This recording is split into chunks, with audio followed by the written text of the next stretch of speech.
ખેરગામમાં NEET paper leak મુદ્દે youth કોંગ્રેસનો ઉગ્ર વિરોધ, શિક્ષણ મંત્રીના રાજીનામાની માંગ સાથે ચક્કાજામ, પોલીસ પ્રશાસન દોડતું થયું.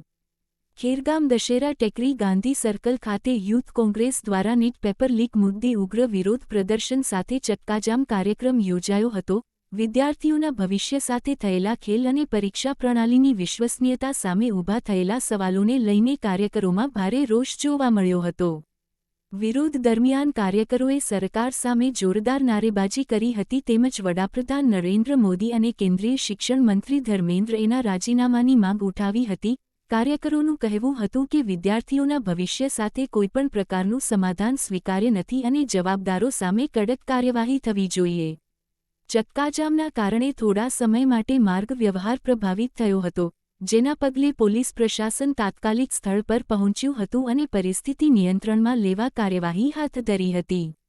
આ કાર્યક્રમમાં મમિન્દરસિંહ, ખેરગામ તાલુકા કોંગ્રેસ પ્રમુખ શશીનભાઈ, નવસારી જિલ્લા યુથ પ્રમુખ પૂરવ તલાવિયા, શૈલેષભાઈ, ગણદેવી વિધાનસભા પ્રમુખ સ્નેહલભાઈ, ખેરગામ તાલુકા યુથ પ્રમુખ નેહલભાઈ, ખેરગામ સરપંચ જરણાબેન તેમજ ઇલેશ, વિમલ, પ્રતીક, શૈલેષ, પ્રણવ પટેલ, સંજય વાઘિયા, વિપુલ વાઘિયા, સંદીપ પાટીલ, સમીરભાઈ, ધર્મેશભાઈ અને રાજુભાઈ આહિર સહિત મોટી સંખ્યામાં કાર્યકરો ઉપસ્થિત રહ્યા હતા.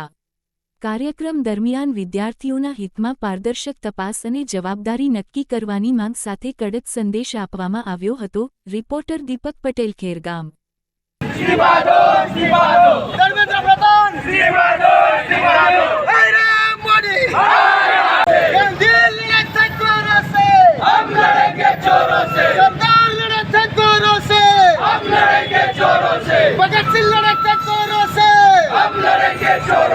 मोदी की सत्ता आते ही पेपर लीक तो ऐसे हो रहे हैं जैसे कोई नॉर्मल बात हो.